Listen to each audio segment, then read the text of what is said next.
Right, great. Well, hello and welcome to Database Management on Tuesday, August 3rd. I'm calling the meeting to order at 9:31 a.m. I know we have a lot of new people joining Database Management this year, so welcome. I'm Kate Hall. I'm the Executive Director at Northbrook, and I have the honor of being your chair this year. So normally we would do a formal roll call where we would just read off names and have people verify whether they're here or not. But since this is the first meeting of the new fiscal year, I'd like to do a little bit more in-depth introductions and just start with who you are, what library you're at, and kind of what area of service you're representing.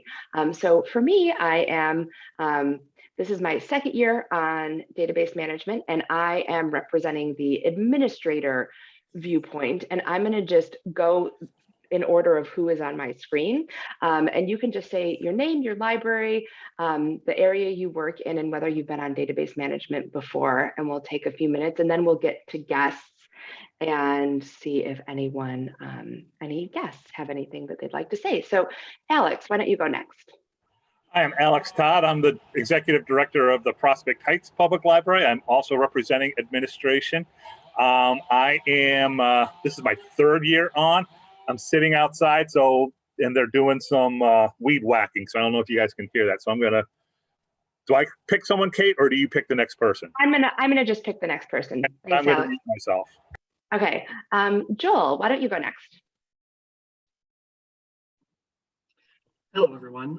My name is Joel Beverly. I'm a youth services librarian at Fremont Public Library, servicing the village of Mundelein and parts of many surrounding villages as part of our district.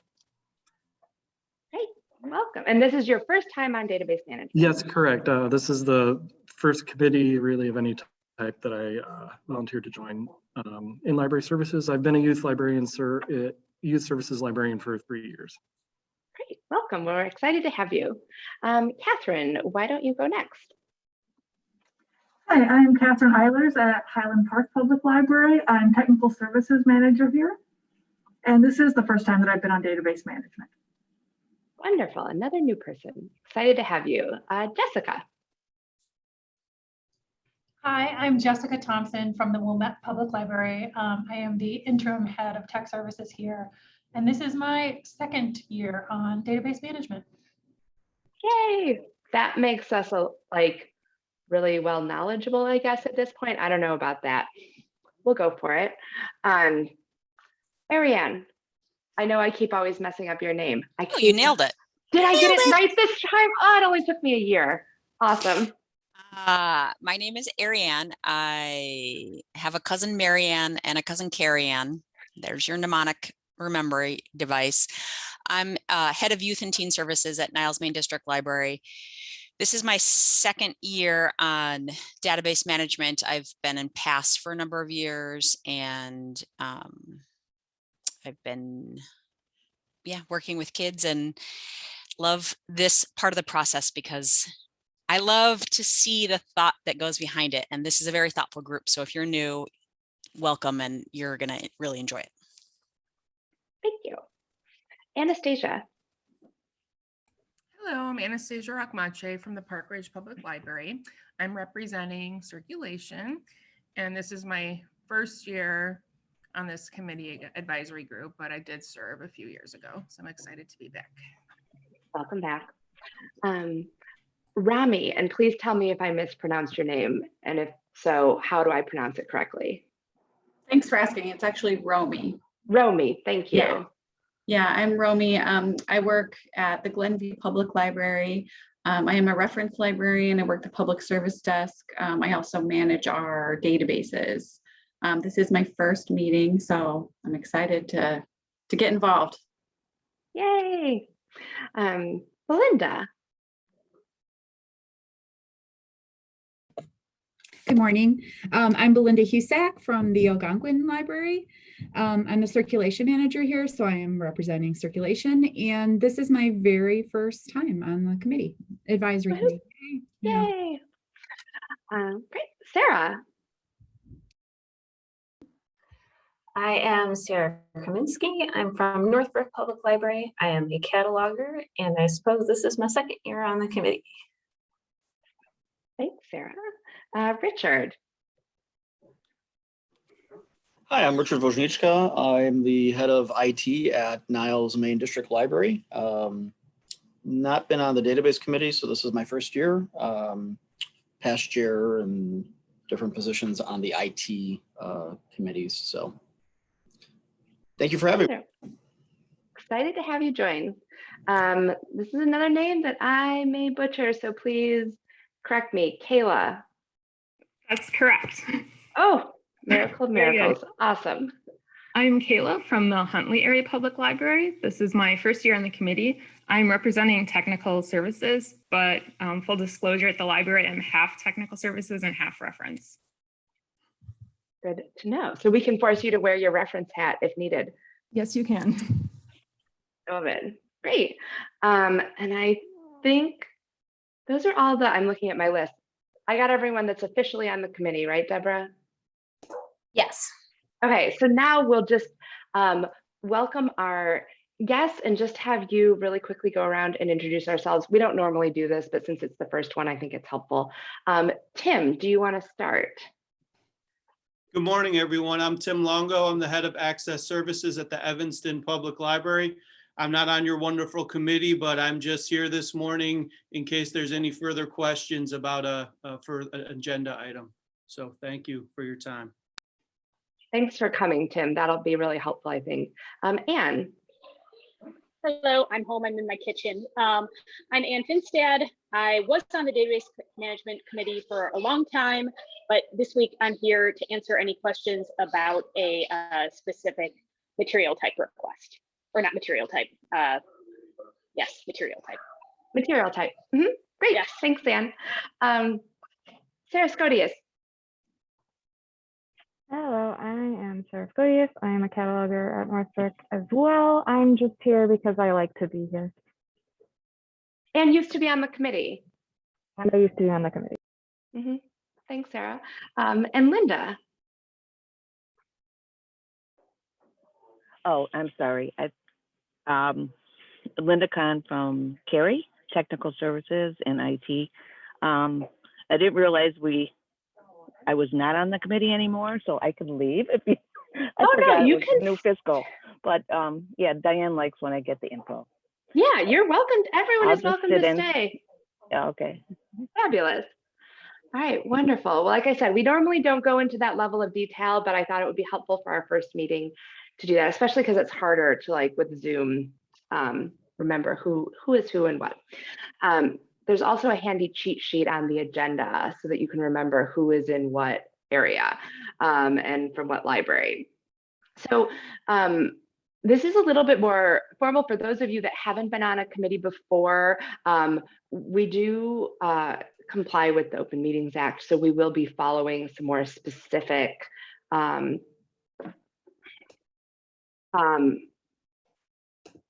sorry. This is what happens when my phone rings. I'm like, my brain just stops. It just full stops now because I can't do two things at once. So we will be doing things maybe a little bit more formally than in some of the other meetings that you've been in. And the first thing is approving the minutes from our May 4th, 2021 meeting. For those of you new to the committee, when approving the minutes, you are not, you're just saying like, yes, these seem accurate. So you can still vote yes. So what I'm going to do is I'm going to ask first if anyone has any changes to the minutes from May 4th or anything that was incorrect. And if there aren't any, Alex turned his video off too. I was going to say, I'm going to just pull in Alex and just say that we are going to approve the minutes by acclamation. Alex is our official parliamentarian. We're cool with that, right? Alex has left the building. We're going to just say yes. So hearing no discussion or no changes, I'm going to say that we are declaring the minutes approved by unanimous consent. Does anyone have an issue with doing that or have any issues with the minutes?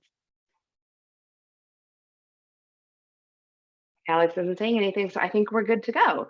And we're going to move right on to a database management overview. So this is, for those of you that have been on the committee, you guys already kind of know, but for those of you that are new, we wanted to do an introduction to help make sure everyone starts with the same set of expectations about what the committee does, how we operate, and how things run. So I'm going to turn it over to Deborah, who is going to take us through our group chart. All righty. Well, I'll go ahead and introduce myself. I realize I didn't introduce myself. My name's Deborah Wishmeyer. I'm the Member Services Manager at CCS.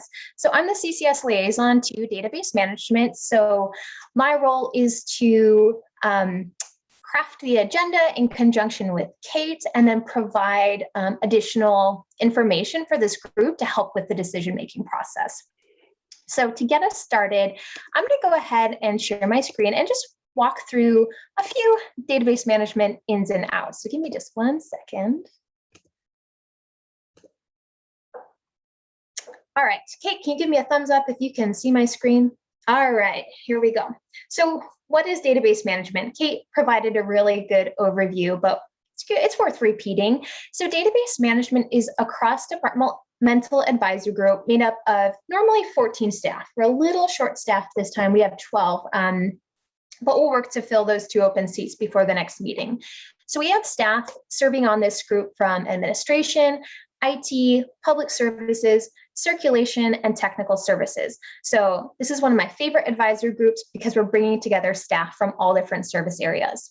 So this group consults with CCS on potential system configuration changes. So this would be Polaris or system-wide settings that relate to circulation of materials.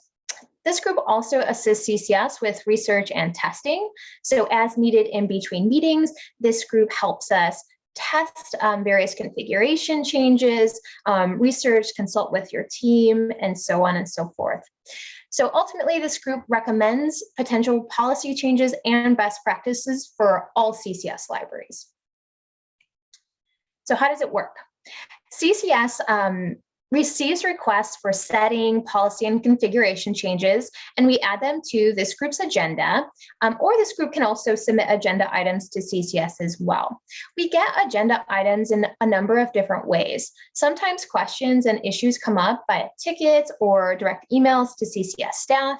We pull agenda items from discussions at technical groups or other advisory group meetings, questions that come up at groups where we don't necessarily have standardization or a policy or an answer for the group on how to move forward with various settings. Sometimes new features are added to Polaris when we have an upgrade. So sometimes this group needs to discuss whether or not those new features need to be standardized across CCS. And occasionally we also get requests for topics from our governance, so governing board or executive committee. For each agenda item, CCS presents a recommendation to a group along with the relevant data needed to have a good discussion. The group discusses and ultimately will make a motion and a second if the agenda item requires action. Once a motion is on the table, it would be approved by a majority vote. So we do go around and do a roll call vote, and everyone would vote yay or nay for the motion. So it's a little bit more formal, as Kate had mentioned, than potentially some other groups we're in, but everybody here does have a voice and the ability to vote and chime in on each agenda item. When we're talking about agenda items that require an action or require a vote, there are sort of these 9 guiding questions that we like to think about when we're discussing each of these agenda items. 1, is there overlap with existing policies? So did we receive a request for a new thing that overlaps with some of our other policies we already have? 2, when we're talking about items or patrons, is there a need for a new policy that requires items to be treated uniquely from our existing collections? So an example for that could be if we have a request for paperback book material type. Do we need to move forward with that request, or our existing values already encompass those materials? 3, how does this change affect the patron experience? So always when we make decisions, we want to be thinking of our end users. We want to be thinking of our patrons. How do potential changes affect our communities? On the flip side, how does this change affect the staff experience? Some changes will be more focused on how they impact the staff versus patrons if it's not a patron-facing field. 5, does this policy have longevity? Is it something that's a temporary need, or is it something that will be long-lasting for our members? 6, will there be widespread adoption of the policy across the consortia, or is it a policy that's really only impacting 1 or 2 libraries? So that's always something that we do want to consider when we're making decisions is system-wide, is this something for everyone, or is it something for a select or limited number of libraries or staff? 7 is, will libraries be required to use a new policy? Is it something that we, again, implemented and required across the system, or something that would be optional or only, again, used in a limited fashion?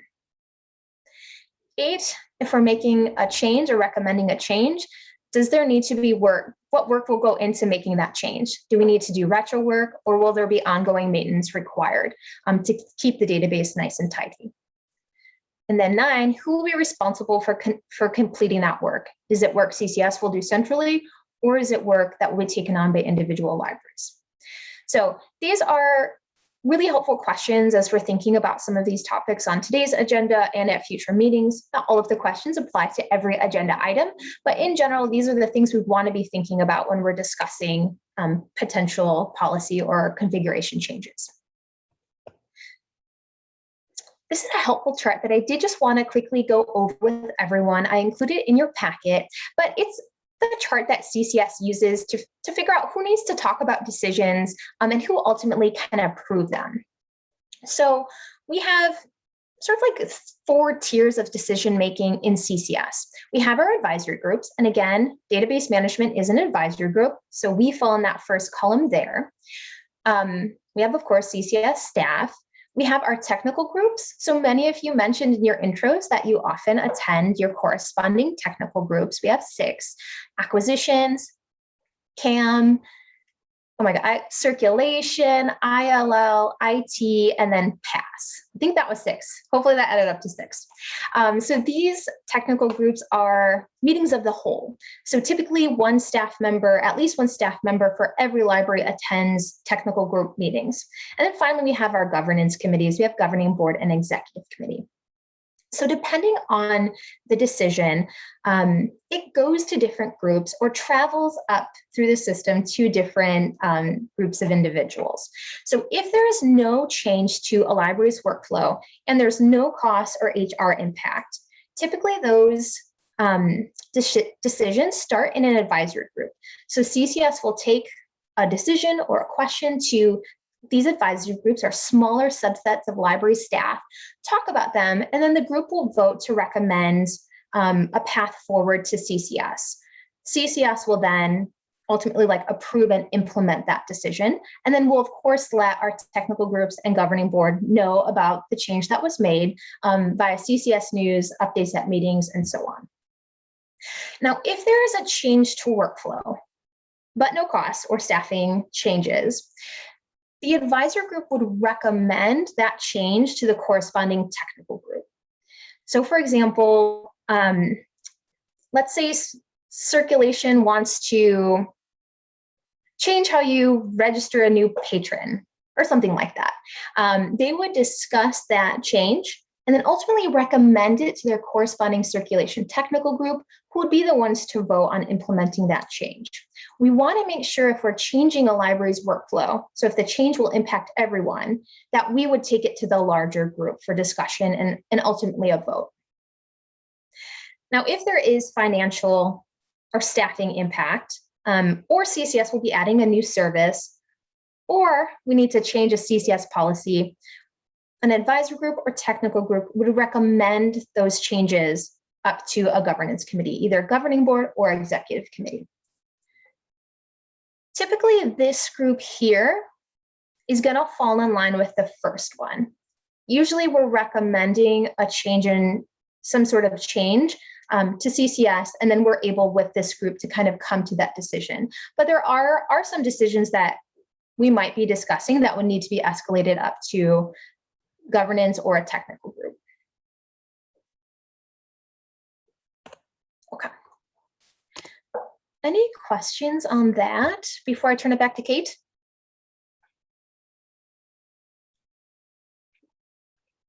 All right. Okay, great. Thanks, Deborah. That was a great overview. And when there are decisions to be made, Deborah puts those questions in our packet so that you don't have to memorize them.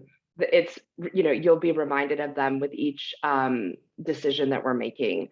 So that is helpful as well, because I don't have those memorized, but I always like to look them over when I'm thinking through things. So I wanted to talk a little bit about member responsibilities. As a lot of you mentioned, there is the technical groups, and you're coming to that often as just an individual. You're representing your own library. You're coming at it from where your individual experiences are. And in database management, that is really valuable, but there's also another level. So I wanted to just talk about kind of the levels and hats you wear when you're at database management. I'm going to use myself as an example. So I am Kate Hall. I have experience working in libraries over the last 20 plus years. So I'm bringing all of that to the table and my perspectives that I've gleaned, not just working at my current library, but my previous libraries and in other consortia. I'm also the executive director at the Northbrook Public Library. So I'm coming from the perspective of, well, how do we do things at Northbrook? How do we look at stuff through that lens? But then I'm also coming as a representative of all of the administrators in the consortium. So what do administrators need to consider with some of the decisions we are making? And so that is kind of a hat that I think we often don't have to put on. So we're asking all of you to be representing, not only yourself and your library, but also kind of thinking of the perspective of your own unique lens that you look at, you look through things at, from the perspective of the role that you are representing on the committee. So Alex and I would be coming at things from the administrative perspective. We have Joel and Ariane coming from the youth services perspective. We all are coming at things from multiple levels. And so there may be times that you personally disagree with something, or that you think, oh, this would be a pain in the butt for Northbrook. But we need everyone to be able to kind of take a step back and think about it from the system-wide perspective and not just our own individual or library perspectives. Those are important, but there is this third level as well. So we might ask you to zoom out sometimes to help us make sure we're making that decision across all of, for all of CCS, because what we're doing is trying to work in concert with each other and make the system perform as best as it can, not only for staff, but also, of course, for patrons. Does that make sense? Yeah. Oh, people nodding. That's always a good sign. Okay. And so I think that this is, as Deborah said, like such a unique committee, because we do have people representing all of the different areas of the library, and that can be incredibly beneficial. But there are going to be times where we are looking at things very differently. I, as an administrator, might be like, yeah, let's do it. And tech services might be like, are you insane? Do you know what that would do to the database? And I'm like, oh. And so it's really important that we're listening to those different perspectives. That's exactly why we are here. I think we often in libraries are afraid of disagreeing, but this group is about bringing those different perspectives. And so if there is something that none of the rest of us are noticing or seeing because we don't have that perspective, it's really important for each of you to take ownership of speaking up and disagreeing. That is not for the sake of disagreement, but so that we can make the most informed decision by having all of those perspectives represented. And I think that that's a little different than a lot of the other groups and things that we often do in our day-to-day work. So that can be uncomfortable, but that is what we need everyone to do, is to be a little bit uncomfortable and to speak out, because we need to hear your voice so that we can be making the best decisions for CCS. So, all right, I've pontificated enough. I'm going to turn it back. I will actually chime in on that too. So I noted a little bit earlier that CCS will typically put like a recommendation or a potential motion in the packet or the supplementary materials we send out. That's really to be used as a starting point. Obviously, CCS puts thoughts into those recommendations, but as we're having discussions, this group is awesome at bringing up points that we hadn't maybe considered prior to the meeting. So don't hesitate to again say, hey, you know what, I don't think that's the right solution. Here's a potential alternate solution that we should at least consider. So please do feel comfortable with disagreeing with CCS recommendations too. Well, and Deborah, that brings up, I think, another good point, is that the role of CCS isn't to tell us what to do. The role of CCS is to look at how can the system perform at its optimal level? So they're not looking at things through the same lens that we are either. They're looking at, is this thing possible? Is this something that's going to tax the system? Is this going to be a pain to upkeep? And so they're not looking at it from how is it going to impact workflow. They're getting the recommendations from members and advisory groups and technical groups and thinking about it thoughtfully, but it's our decision and our discussion that helps determine if this really is the best thing. That's not the lens. CCS isn't coming to us to have us rubber stamp stuff, right? They're introducing topics and problems that we're going to work together to hopefully solve to make things stronger. So with that in mind, Deborah, can you talk a little bit about some of the projects that we were working on last year? Because some of that we're going to be talking about right after this as a continuation. Absolutely. Fiscal year 2021 was a very odd year, as all of you know, but this group was able to work on a number of issues in the past year. So in 2021, this group approved 2 new item stat codes, realistic and crime, which led us to a really good discussion of library reporting and data needs.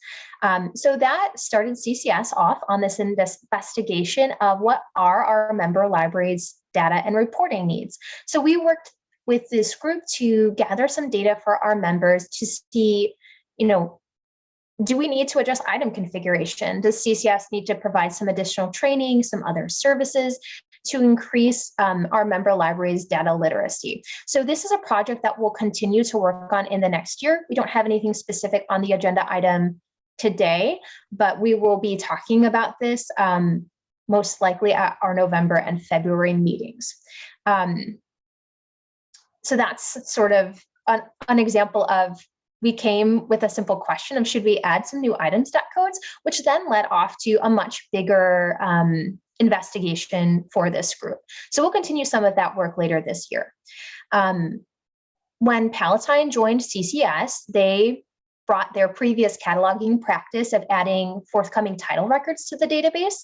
These are titles that have not yet been released on a physical format for a library to purchase, but they were adding these placeholder records to the catalog so that patrons could place holds like very far in advance of the library actually purchasing the title. So this group just discussed that and ultimately recommended we not allow them to continue that practice due to the impact on patrons and staff.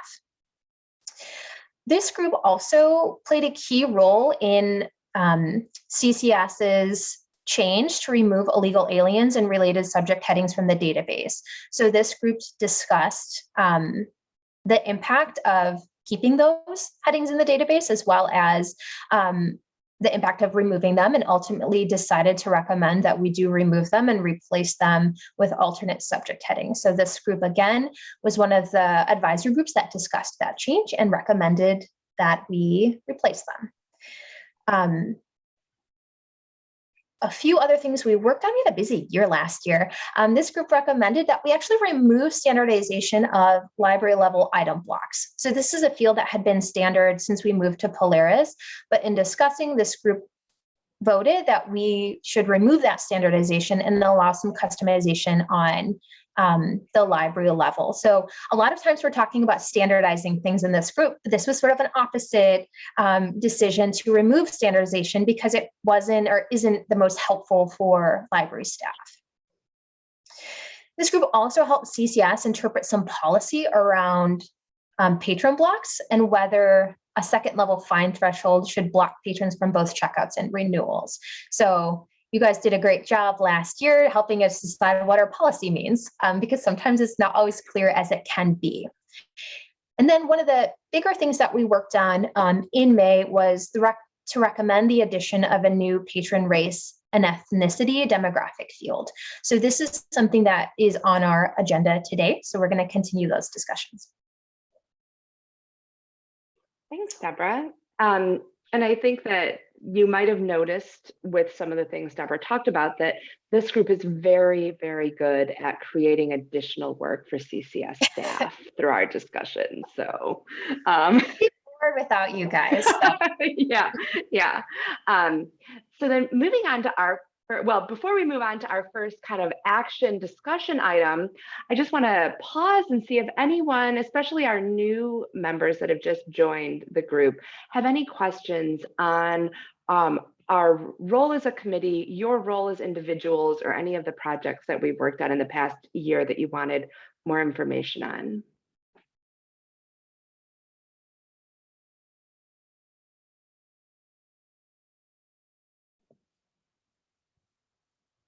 I just wanted to say, oh, I'm sorry. Yeah, no, please. Yeah, go ahead.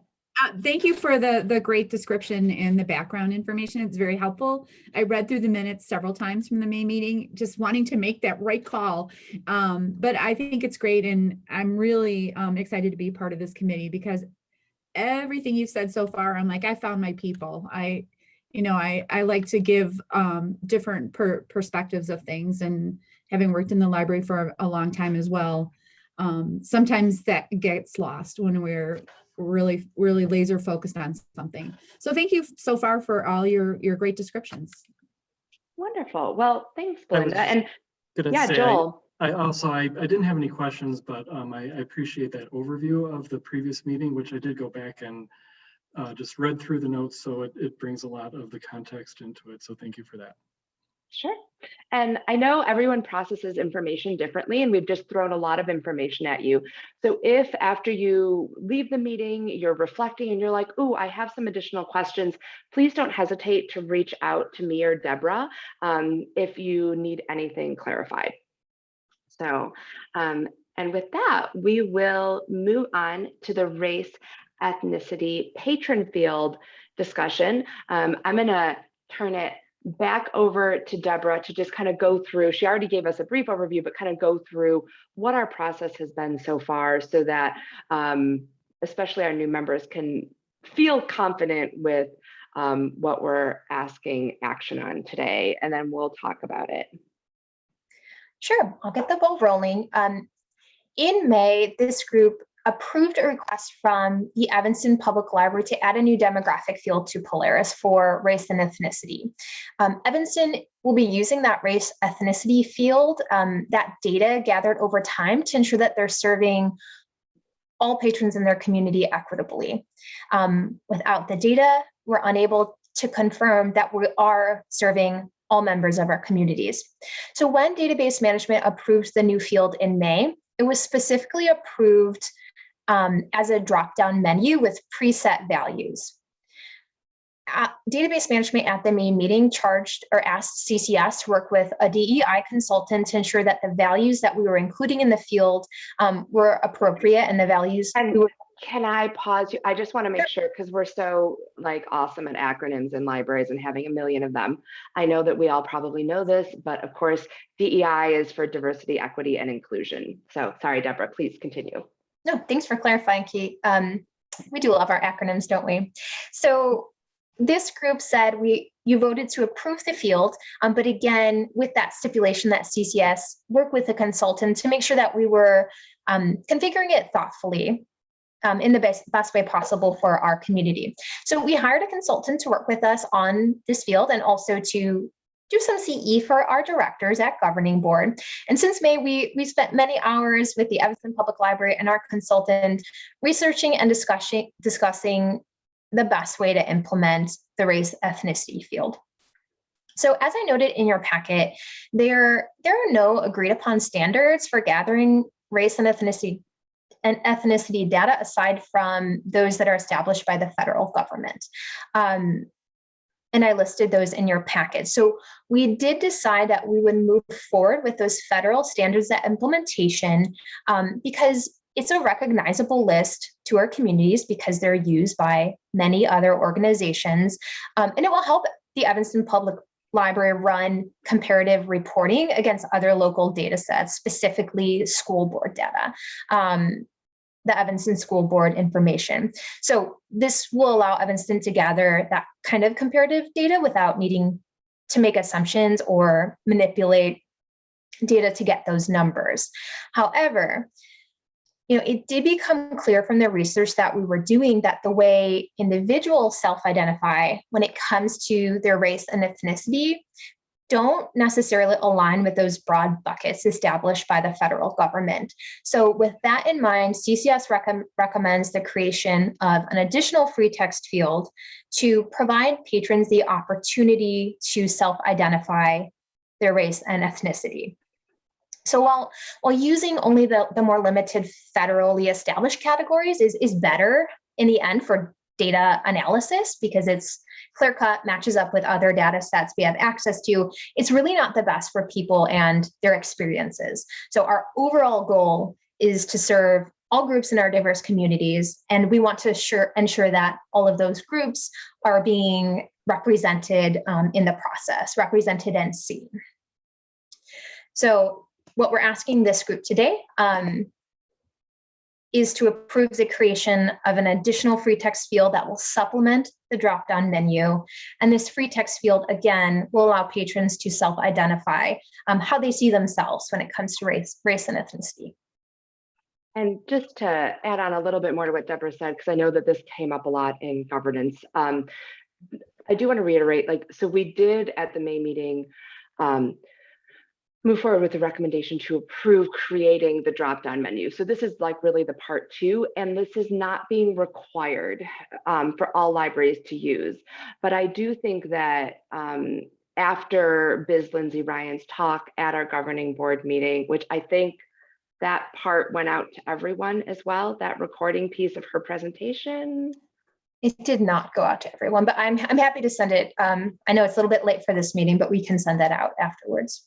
Yeah, and I think one of the big things here, and I think Tim can speak to this, is that we're not requiring it for everyone, but there is groundwork that needs to be done with staff training in order to implement this. So the hope is that other libraries, a lot of us are doing this type of work right now, that other libraries would be able to use this if they wanted to, but that with the acknowledgement that there is prep work needed to train staff and how to have these types of discussions with patrons and understand why we would be taking this up and doing this, adding this to our patron form. So Tim, do you have anything that you would like to add from the Evanston perspective, since you guys were the ones that originally proposed this and of course have been working very closely with Biz Lindsay Ryan and CCS? Sure. Thanks, Kate. And thanks, Deborah. Deborah's done an awesome job this morning, and then an awesome job working with Evanston over this in the last few months. Like I said, I was out on paternity leave back in May, but my director, Karen Danzig-Lyons, was here for the initial vote, and I know there was some back and forth conversation. So that was when it was initially approved, and now, as Kate said, we're kind of coming back with a second request just for, and as somebody that manages both the circulation department and technical services, I did not want this free form field at all at the beginning of the talks, because I was thinking, no, I want staff just to be able to select the drop down, because I know how muddled data can get when staff have the ability to type things in. But as Deborah mentioned, there's been multiple Zoom calls between myself, my director, Deborah at CCS, and then Biz Lindsay Ryan, who was hired as a consultant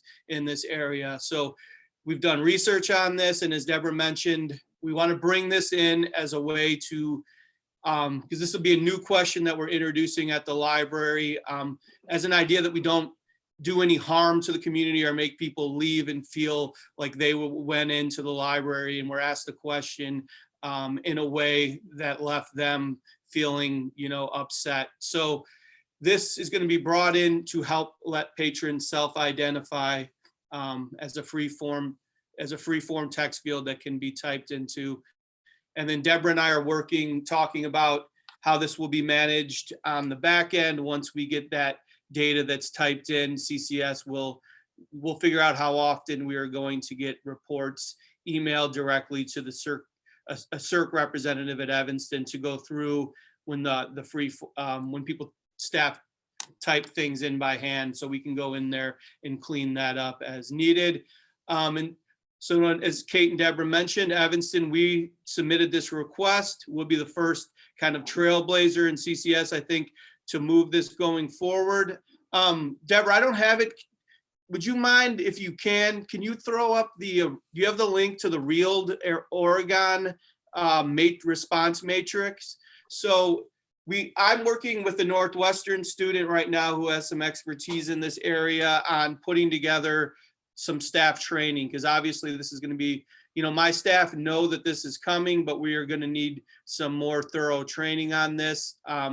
Deborah found in her research, I think she'll post it when she gets it, Oregon State hospital systems already created a response matrix because they've been collecting data like this in hospitals for quite some time. So there's all different kind of scenarios on how to respond based on how different people may react to the question. So I'm going to be working with the Northwestern student. We've already started working on that, putting together a training script for staff.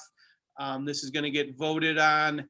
Initially, I wanted to roll this out September 1st, for library card sign up, but we're being deliberate. We're taking our time, which is also something that I've learned during this process, to take your time, make sure we are fully as prepared as we can be, that we're doing it right. So the board will vote on this, not till October, I believe. No, they'll vote in the middle of September, the Evanston board. They're already aware of this, and then we'll aim to have it implemented probably later September, early October is when my staff will actually start asking these questions. So that'll give me a little more time for training. We're going to have other staff and other members of the communities come in and do some mock training, with different scenarios on how people may react. So yeah, I hope that helps. I can answer any questions. So before we dive into kind of a discussion on the adding, not adding, does anyone have any questions to help clarify this entire process and what we've been through, especially with our new members? I know you guys are kind of coming in midway through. Do you have any questions to help you clarify anything that you maybe are not 100% clear on? I have a quick question. So this field would be used as you're registering a patron, but what about patrons that are already in the system? Are you contacting patrons? Great question. No, we're not going to we wanted to see if we could use census data for our existing patrons in the system. We have 75,000 people in Evanston. We have close to, 50,000 cardholders. So it's a good percentage of the population. But talking with people from the city of Evanston, the census data is not that granular. It's only broken down at the block level. So there's really no way to get this information from people already that exist in our database. So that's something that we're thinking about, brainstorming ideas. But initially, no, this will just be asked of Evanston patrons when they come in and apply for a new library card in person at one of our 2 locations, or they're coming in to renew a library card at one of our 2 EPL locations. We will not be asking this question of any reciprocal borrowers. We have a lot of Chicago patrons and a lot of Skokie patrons and Wilmette patrons, but no, this will only be for Evanston patrons. And Tim, correct me if I'm wrong, but I believe one of the things Karen said at the May meeting too was this isn't like a, hey, let's get everyone in there and get the data as quickly as possible. We're talking about like 3 to 5 years before you would have enough data to even be able to have it be usable, right? We're talking a pretty long time. We know this is not a quick fix solution, but if we start now, we get the ball rolling on it. So yes, this is going to take some time to accumulate, the data. We're still looking at ways if we could possibly get it from other third source parties, but we'll start how we can start from now. Do you, I have a quick question on how when folks apply for cards, do they do it on paper or do they just hand you their license and you enter the information? Yeah, we don't have a paper application anymore. Everything's done verbally, to a staff member, so. Okay, yeah, I wondered how that would look on an application. We don't have paper applications. We do the PAC registration for the temporary 30-day electronic card, but that's not going to answer this question. That's just, we have a standard response to that. That's just supposed to be a temporary card, and that's, ideally the patrons then come into the building with their full identification, and then that's when we would, go through our normal library card registration process. And this will just be another, a question as part of the normal registration process. So Tim, you'll verbally ask them what their race or ethnicity is, or you're still working on training in your procedures? Yep, we will verbally ask them that question. Yep. So that's why I'm pushing it back a little bit more to have, and like I said, I'm working with a Northwestern student right now, developing a script. And when I get a second, I'll post this, the matrix script from the Oregon State Hospitals. Is it the Oregon State Hospital System, Deborah? I know it's a hospital system. It's out of Oregon. I don't know if it's the state hospital or whoever developed this, but it's an awesome document. It goes over all, because they ask a lot more questions at hospitals than we usually do at libraries about these kinds of things. So it has a whole bunch of, even suggested scenarios on how to respond when patrons ask. And then we're just going to kind of take that and tweak it more for a public library setting. But there's already been a lot of groundwork done on this in the training aspect on the customer service side of things, on how to approach this in a way, that staff feel comfortable. I've already kind of developed a short little, elevator speech answer on how I kind of want staff to respond if people say, well, why are you doing this? So they're confident it's a 2-3 sentence, answer. So, yep, it's not fully ready yet, but it's being worked on. So this kind of script or this product, this end kind of menu that you'll train your staff with, that will be made available at CCS wide? Correct. Okay. And I would imagine that it will be something that Tim will be presenting on at future conferences, both state and nationally, right? I mean, it seems like something that would be very important. We'll see. Yeah. One step at a time, Kate. So let's get it off the ground. But then, yeah. So like I said, that's one of the things I've learned on this is, as you can see, we're already coming back to this committee saying, we need one more ask of you guys because we're trying to take our time, be deliberate, and do this right as best we can.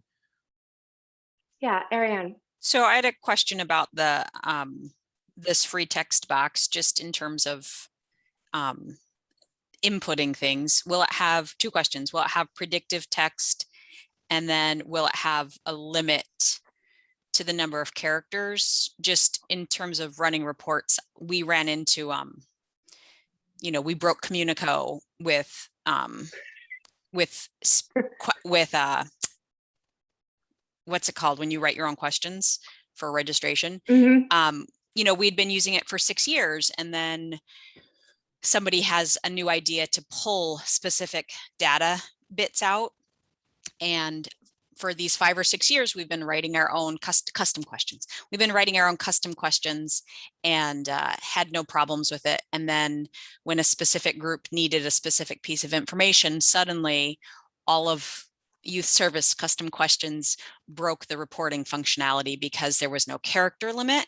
And then when the screens came up to build the reports, our questions ran everything off the page and no one could run a report.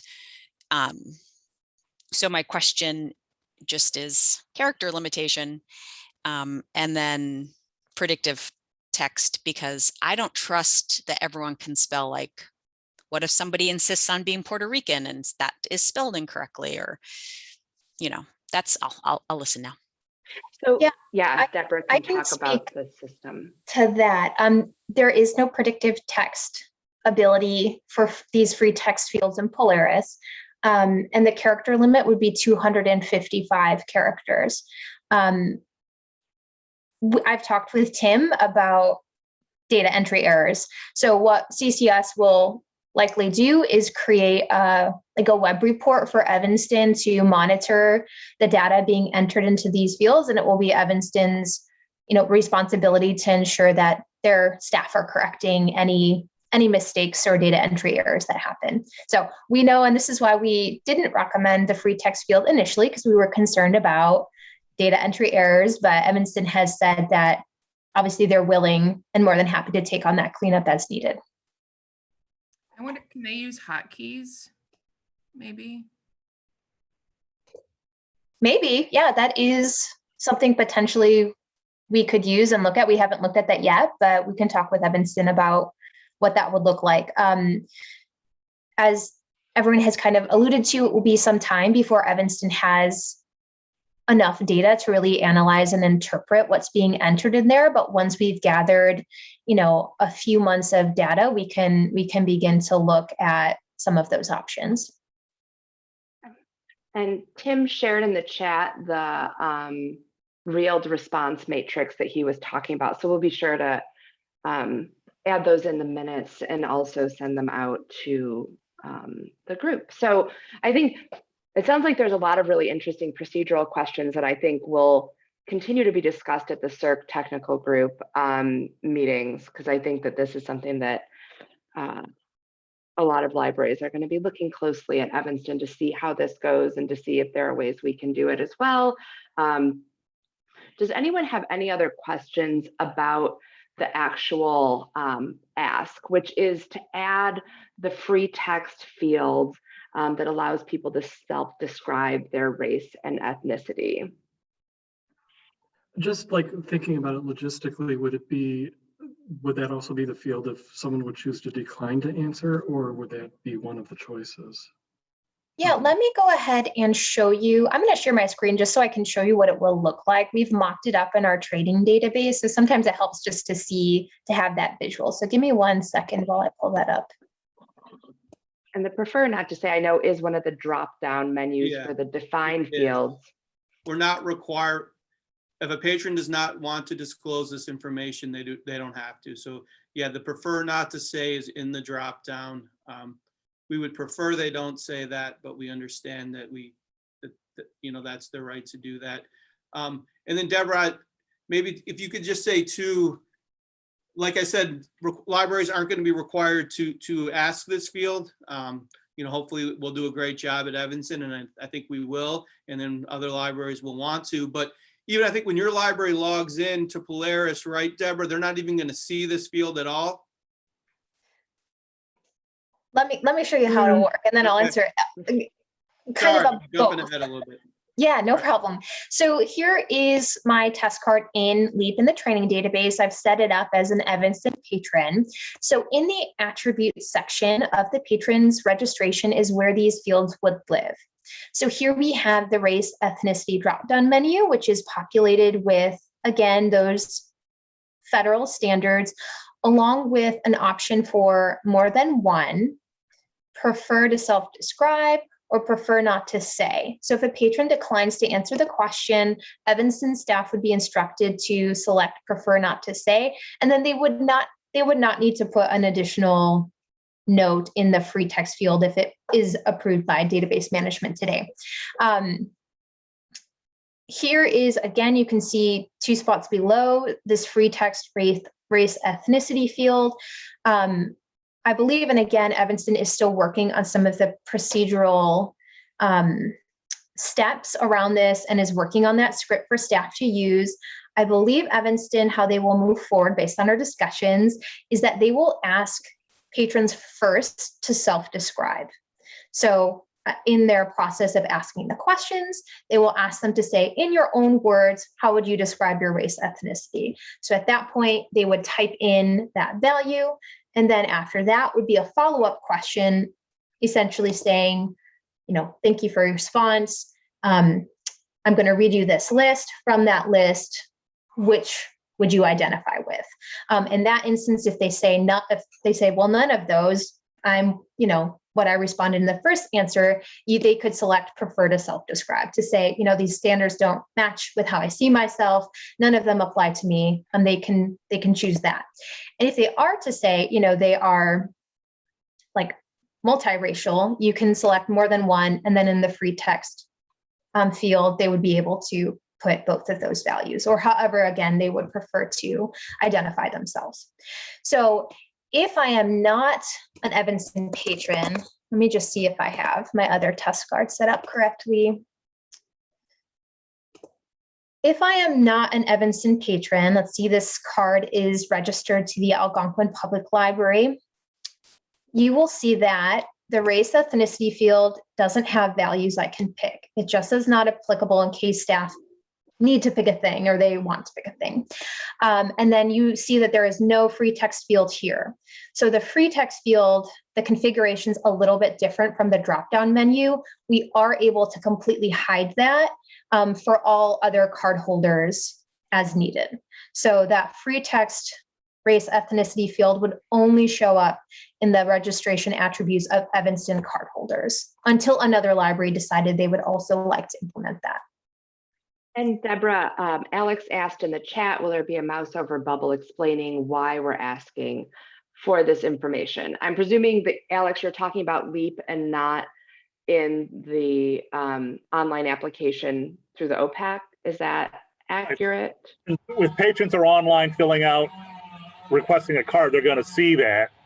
Okay, so the online application. Yeah, so just having a little thing, hey, we're asking for this information for this reason. So it doesn't seem like it's just a random default thing or to let people, prevent people from coming up to their own nefarious purposes. I will need to look at the self-registration configuration to see if this is something that will show up there or if it will be suppressed and it needs to be completed when they come in to formalize their card. So I will need to do a little bit of digging on that. And Tim, I don't know if you guys had talked about that yet at Evanston, of whether or not you would ask that information for the temp card online. Yeah, we don't want to ask it at the temp card stage because it's only a temporary card. So we weren't planning at this point to even have that on the online library card application. This will only be for in-person registration, where I can have one of my talented staff members sign up an Evanston patron in person. Right, so then it sounds like, Alex, at least for the Evanston example, that wouldn't be something that would even be, yeah.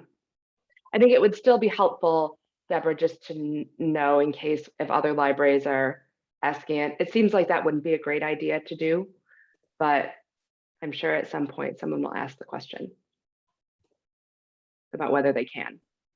Yeah, we've had some success in customizing the self-registration form in PowerPack. So I believe if a library would want to add text, we should be able to accommodate that request, but we'll need to do some additional testing on our end. And I think that this speaks to the training and understanding of what you're asking and how you're asking that needs to happen at libraries if we were to start doing this more broadly. So Does anyone have other questions on adding the race ethnicity free text field? What they want to ask?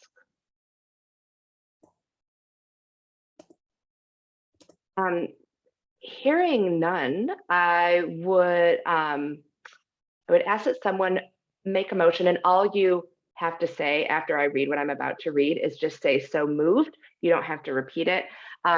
If I could have a motion to add a new free text patron custom data field for race ethnicity. So moved. Thanks, Anastasia. And then do I have a second? And you can just say second if you are willing to second. Second.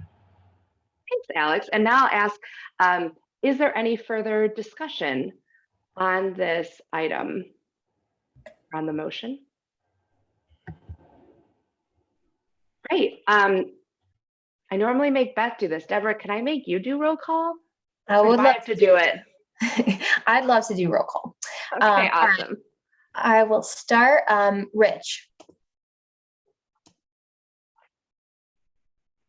Richard?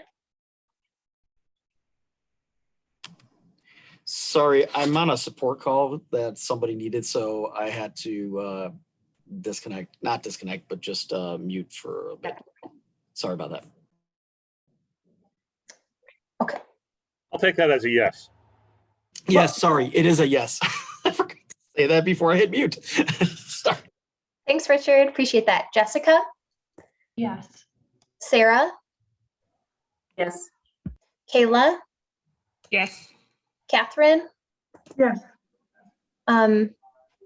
Romy? Yes. Ariane? Yes. Joel? Yes. Anastasia? Yes. Belinda? Yes. Alex? Absolutely. And Kate? Yes. Well, thank you so much, everyone, for that great discussion. And Tim, thank you for coming to answer the questions. And we'll look forward very much to seeing how Evanston rolls this out. I do think that once you get everything rolled out, you're going to have lots of questions. So just be ready. Hey, before Tim goes, and I don't know if he can talk to this, but I think one of the next items we're going to be talking about are cassette books, cassette audiobooks. And Evanston, I think, is by far the largest collection of a whopping 147 titles. And I was just wondering if that's a collection that you guys are maintaining, or you're just, as the tapes go by, you're purging it, or if there's a process for keeping that, or merging or fading that collection away. No, great question, Alex. I think that's partially of having 500,000 items at our main library. Those are kind of, no, we're not still adding to that collection and maintaining that in any way. And when I saw this agenda, that was something I put on my to-do list to look into that more. A lot of those are probably not, those items are not even in our building anymore. So no, that's not actually something that we're I don't even know how you could buy an audio cassette anymore from a vendor without paying, probably it'd be like a vintage thing and you're paying 8 times the sticker price. So no, it's not. We still have a few. They're slowly getting phased out. But yeah, we're not actively adding to that collection. So cassette audiobooks are not the new vinyl? Not yet anyway. All right, thanks, Tim. Thank you guys. That does bring us to our next action item, which is, bye Tim, that Glencoe has requested a change in the material type from cassette audiobook to other audiobook. I know Anne joined the call today since the request came from Glencoe, and it is laid out in there. Anne, is there anything that you wanted to mention in addition to Deborah did a really nice summary in our packet for us? Sorry. No, I don't feel like there's anything additional to mention. We just know that as the only library who is using this material type right now, we don't want anything too specific.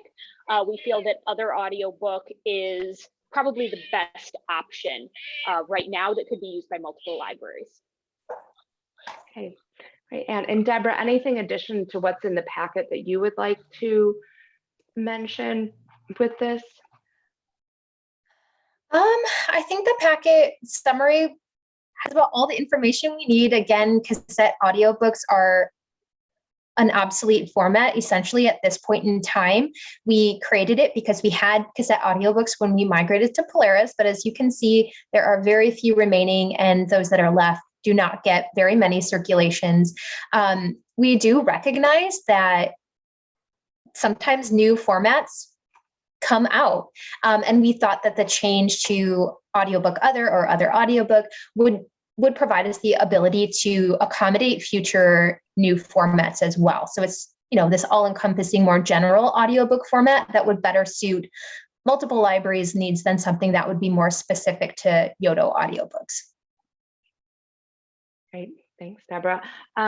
What questions do people have? And I'm most curious too to hear what the tech services staff think in terms of a database management of the back end, and then the public services staff, how this would potentially help patrons, if at all, or if it's a small enough that it doesn't really matter.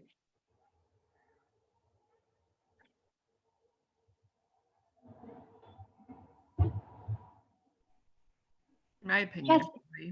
oh, sorry. Yeah, no, Anastasia, go ahead, and then we'll do Jessica. In my opinion, probably won't make a huge impact. I think it makes a lot of sense. And I talked with our technical services department, and we only have one item, so we're on board for it. Cool. Jessica, what are your thoughts? Yeah, I was going to say the same. I think this will have low impact on technical services departments. Alex. So I like this idea. I'm wondering if when the Yoda books become more prevalent, would it be easier, would it be simple to, if they warrant their own category, to them split that out and leave these? Because I think there are going to be other formats that this might be a pilot project type thing where you put them in, but then if they do grow, like Playways have done, they started out as you know, just a few libraries had them in small numbers, but now they're big enough that they warrant their own. Is that a simple thing? And then the other thing I have is I do think that this data that CCS dug up about the numbers of cassette books, maybe we can send emails to those that still have one copy and just go, hey, run a loss report, and maybe that's gone, or, you know, just to clean up the records that a little bit, so we can not have these cassette books. Although Carrie has one that circulated 3 times, that's fantastic. But the rest of them, I think. Is anyone else curious what that is? Because I sure was. Linda, do you know? Do you know? Do you know? I can probably find out what it is if we really are curious. So I can do some digging for the next. I mean, meeting. I could also just search and limit by, you know, library and material type, but I just was too lazy to do that. So what was it? I'm sorry, I wasn't listening. Oh, no, that's okay. You Okay. have one cassette audiobook that circulated 3 times since January. And it's the only audio cassette book that has circulated in CCS. Out of no, we did not. Oh yeah. No, I'll have to look at that, but I'm not aware of any cassette that we have. I can take a look years and see. ago. I do think, Alex, that's a good idea, just to contact those libraries who might have a rogue cassette audiobook living in their collections, or maybe it's long gone, but they just have the item record still in there and want to get that removed. So we can definitely do that cleanup. I am interested to hear, to kind of piggyback on Kate's question for tech and for CERC, do you envision any issues? So for example, let's say we have an entirely new audiobook format that comes out. So we've got our Yodo audiobooks, but then we have a new fun, cool thing that comes out. Does anyone see any potential issues with using the same material type to be 2 things? And this could impact, especially like our youth services. I feel like most of the new audiobook cool things are kids stuff. So if anyone has anything to add to that, I'd appreciate the insight. As someone who we bought actually I have a stack on my desk of items. We bought the original Vox books, the talking books, And then they did change their charging unit, and that's a micro USB, and the new Playaway talking books also use that. So we pulled all of the old Vox because initially we had been charging them ourselves in the back, but now that they're a universal charging type and there's more than one unit made that uses that, now I'm putting that on the public, the charging. But I will say that although the functionality exists to isolate and identify a format type by using the call number or the location, when you are searching for these items, I'm just going to admit that my head spins a little bit, and I have to like check my compass to see, am I looking at an actual item that we have in our collection? What type of item, what format is it? And then am I opening somehow some e-content record? Because I mean, I will admit a confusion, and it's a longer pause as I like orient myself to what record I'm actually opening. So it's not any good information, I'm sorry, but it is starting to get confusing. So you mean on the LEAP side, just to clarify, right? Because we're talking like we have the patron like facing, searching, right. This is in and LEAP, then yes. This is the LEAP side where you're filtering by library, material type, yes, shelf location, all the other good stuff. Yeah. Yes, important designation. Yes. Yeah. Okay. So that's not informative. It is not helpful, I know, but I'm starting to admit confusion setting in as to what format, especially now that all of the other e-content things are showing up in a result search.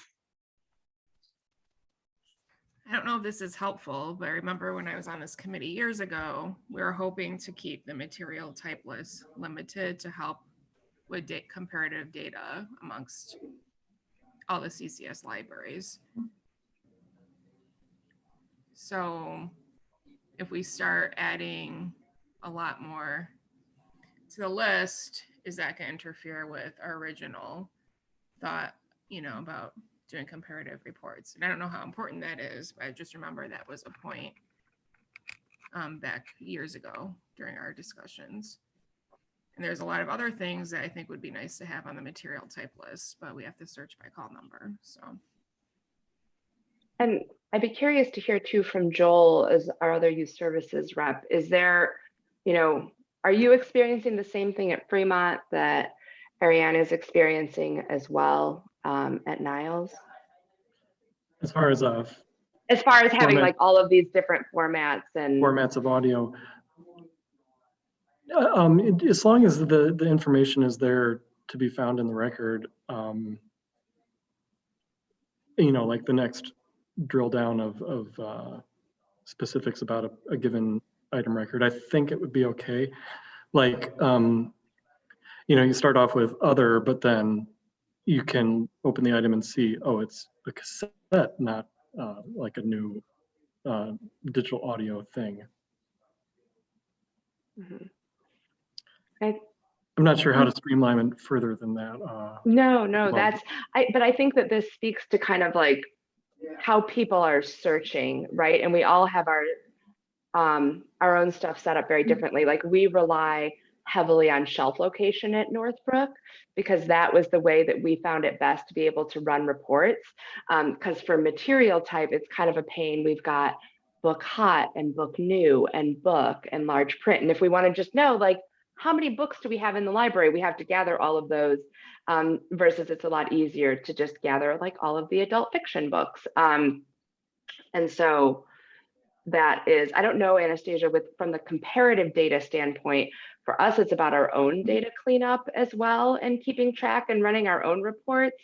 And also we're a collection HQ library, so it's also tying it in with that. And having these really small collections is actually not helpful. So having a broader, like other audiobook, when we're thinking of it, not from a patron usability perspective, just from a reporting perspective, the other one gives us a broader perspective to look at, which is more helpful.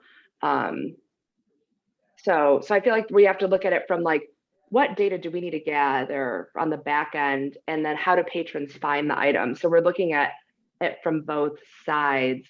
Could one of our tech services reps kind of speak to what other data could we be using, or is there another way of looking at other than material type for when people want to do searching? I know that you guys mostly use the client and that most of the public service staff are using LEAP, so there is a little bit of a change, but is there some training needed to help with how to search better? Because we were in CERC for almost 2 decades, and so we're still learning. It's only been, I don't know how many years anymore because time no longer 3. Okay, so yeah, so like Catherine, is there Oh, I had a question. Yeah. Is the 020 subfield Q indexed? Offhand? I do not know if that's keyword indexed. I can look for you though. If you give me a minute. Kaylee, could you explain what that is for us who are not catalogers? Sure, it comes after the ISBN and the MARC record. And I know at least at Huntley, we try to always add that in. So if you're keyword searching for them, that would be one place that you would know that it should be in the record. I think it's, I don't know, in the 250, but I don't know if it's the keyword searching that is the problem.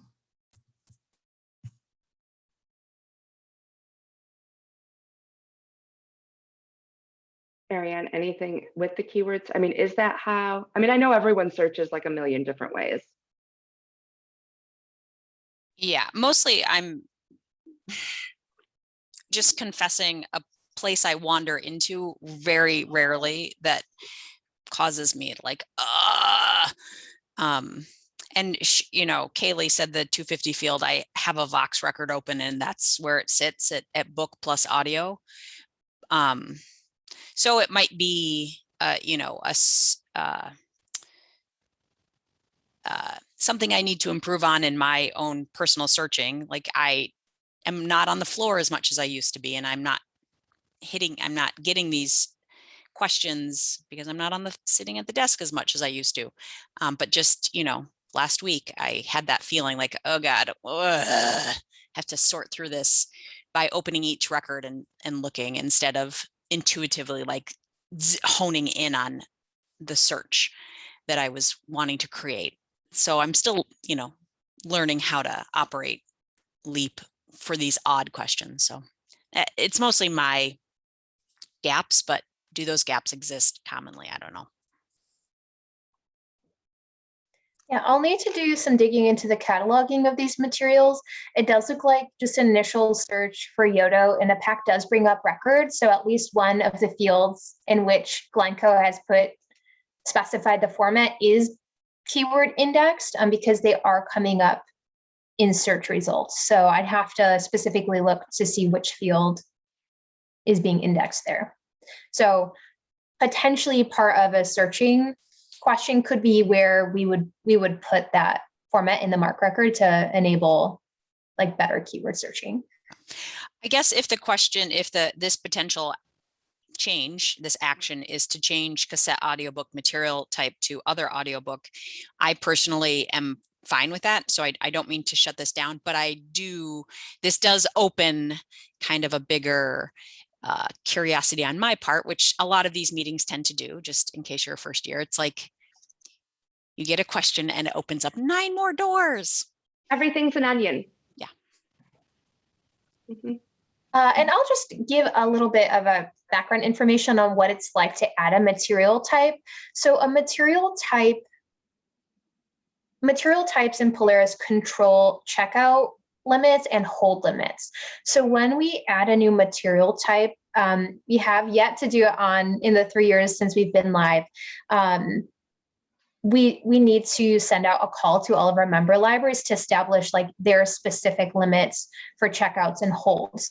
So it's not quite as easy as adding something like an item stat code, which is sort of one and done. We add it to the list, it's available. For material type limits, we always approach it just from a more cautious perspective, because again, it does require every library to work with us to establish your specific local limits for checkout and holds being placed. So it's a little bit more labor intensive. When it comes to cleaning up material types, again, we've never like removed an obsolete material type from the database. So there, I believe from what Innovative has told us, it's a little bit more complicated to take those out because it's so ingrained in like all of our system tables that at both adding and removing becomes a little bit trickier.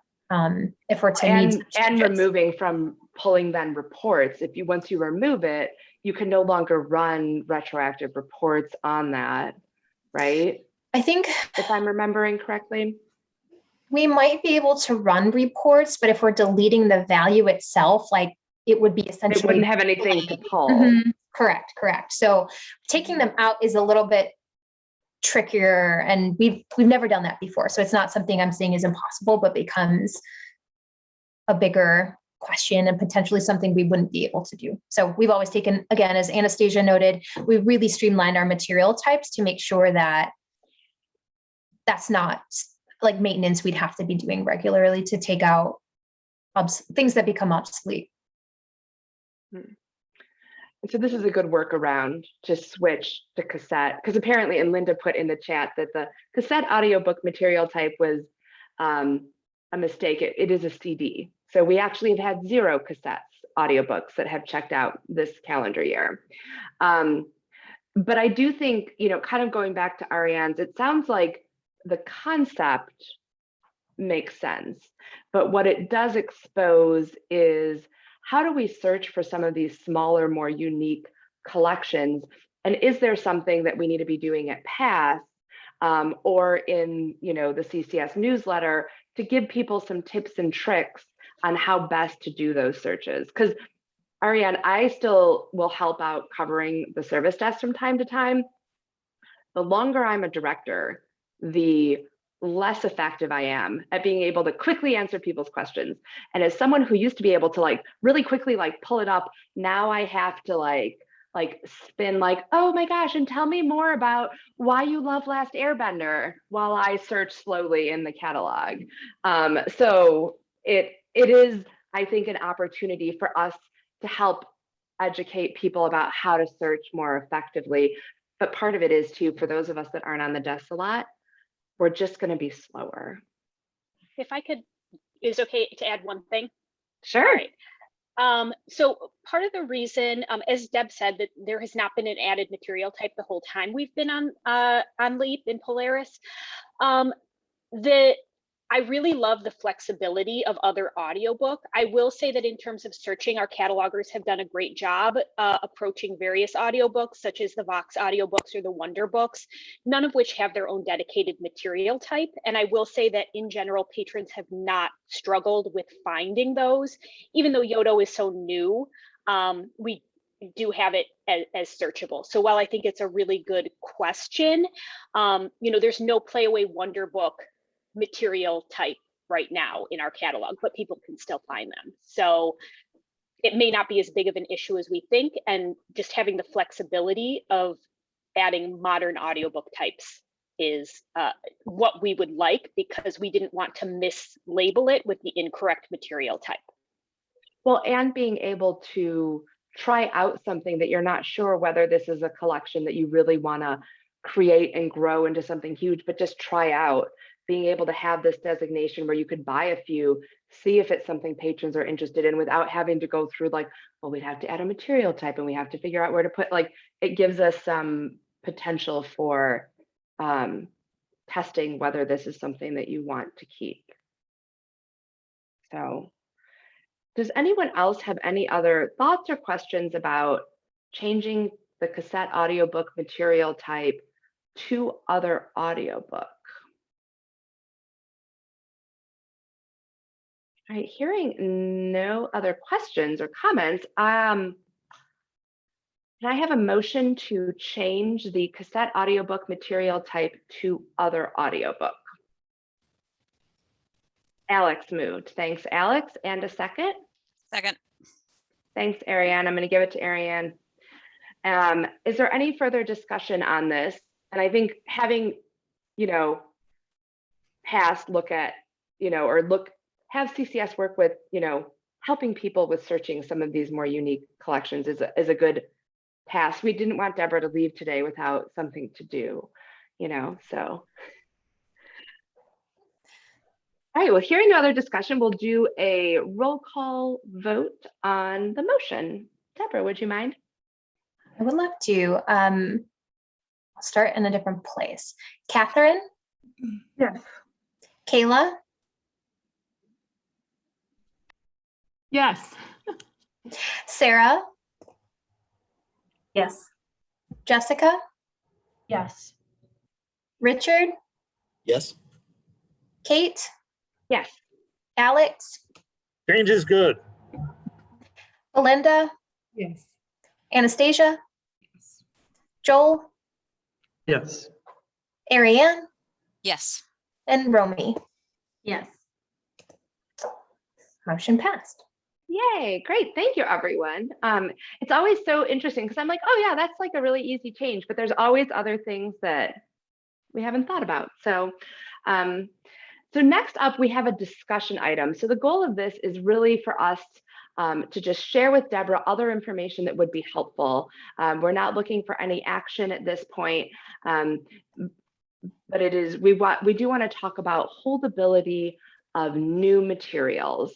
And so we have some discussion questions that Deborah has put together. But before we turn to those, Deborah, do you want to add anything in addition to what was in the packet? Sure, I'll go ahead and just introduce some context for this discussion. This is a discussion that was started in 2020. February 2020 this was brought to database management. We had anticipated we continue those discussions through the 2021 fiscal year, but COVID happened and we were unable to really move forward with those discussions because so many other things were changing. So we're going back to it at long last. So as I mentioned in the packet, currently all of our libraries have different holdability policies for new materials. So some libraries will limit new items to filling local holds only. And by local, I mean holds of their own patrons. But other libraries allow all of their new stuff to fill holds for patrons of all libraries. We conducted user testing for PowerPack in 2019. And during that time, like unsolicited, more than one patron told us that was confusing, that when placing holds, it was difficult for them to know which items from which libraries were available to fill their holds. So it was a bit frustrating, it sounded like, for our patrons to understand that when they placed a hold, could they get those items on that record?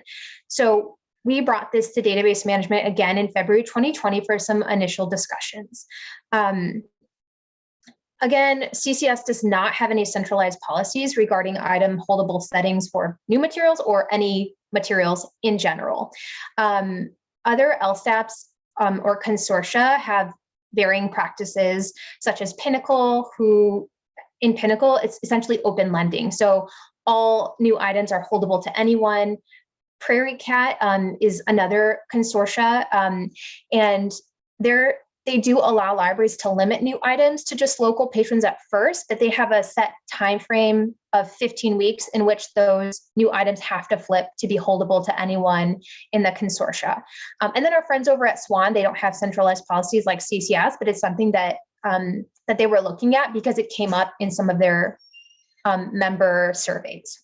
So again, we have no centralized policies, and every new library who has joined CCS in the past couple of years has said, what are your policies? And we say, we don't have any. So you can really do what you want when it comes to holdability of new materials. Three of our 4 new libraries have allowed all of their new stuff to be holdable to everyone in CCS, and one has decided to limit them. In the document I sent out ahead of time, we can kind of tell what practices are against CCS. So I will say that document is probably not perfect. We're specifically in that chart looking at holdability of items with new material types, book new, DVD new, Blu-ray new. Depending on cataloging variations across our libraries, we might be missing some items included in that chart. But you can roughly see that we're about halvesies, right? Half of our libraries lent out their new stuff with no restrictions, so no local patron restriction. About half restrict in some capacity for some time period. Again, it's hard to tell what that time period is across all of our libraries because it does vary. So just a little bit of context, and then Kate, I'll turn it back to you to initiate some discussion here. Great. And I think today, just to kind of add to what Deborah said, like the goal is to ask what other information do we need to gather, right? To help us have informed discussion about what we should do. I also want to just mention, for those of you not familiar with the other consortia that Deborah mentioned, I think size does matter in these things, right? And so Pinnacle is a group of 6 libraries, so they're very small. They're all geographically next to each other, so they form, you know, just this really tight geographic region. Prairie Cat circles the outer rim of the state. They have 70 plus full libraries, but then they have like another, I think it's 40 or so union list, which is basically like they can do ILL through Prairie Cat, but they don't have a lot of the same, they can't do cataloging, they can't do reporting, they get standardized reports. Swan is up to 89? 100. I think they're at 100 now. You're right, because of the new, they kept adding people over the last couple of years. So they have 100, they're all throughout the Chicago. So like, if you think of like Prairie Cat, like Chicago is like this, Swan is like around them, and Prairie Cat is kind of around that in a C. And then we have CCS with our libraries kind of in the northern chunk, but we're not all geographically connected. This is, of course, ignoring all of the standalone libraries. There's a really good graphic on the Rails website to show where all the consortia are, but I think it helps to think too about the different sizes and the impact on having standardized versus non-standardized practices depending on the size. I am personally a fan of standardizing things.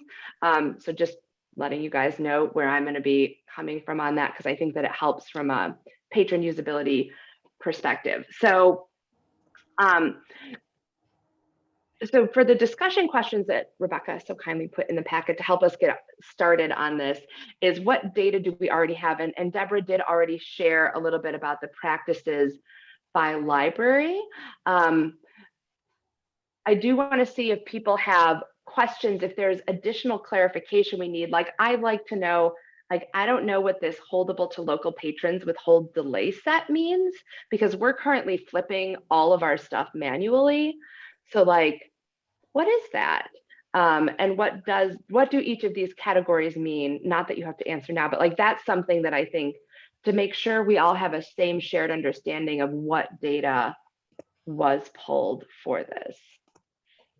Yeah, and I can speak to that just before we dive in too deep, because I got another question prior to the meeting about that holdable to local patrons only with the delay. I think the easiest thing for me to do is just show you what this looks like in the item record. So I'm going to go ahead and share my screen. Essentially, this was a new feature that was added to Polaris in, I believe, Polaris 6.5, which we upgraded to during COVID time. And that we discussed this field at the previous database management field, and if we wanted to standardize this field. So I have a test item record open on my screen here, and you can see in the item record, there are a number of checkboxes, and these checkboxes control whether or not this specific item, this specific barcode is holdable, not holdable, and like, are there limits in place for who this item is holdable to? So when we have an item with the holdable box checked, and only the holdable box checked, no other limitations, this item is holdable to any card holder in our database. So it can be holdable to a Northbrook patron, an Evanston patron, a Chicago Public patron, a Skokie patron. So this item is eligible to fill any hold placed on this title. Now we have a few additional hold limitations that can be set. I'm going to skip over to this last column.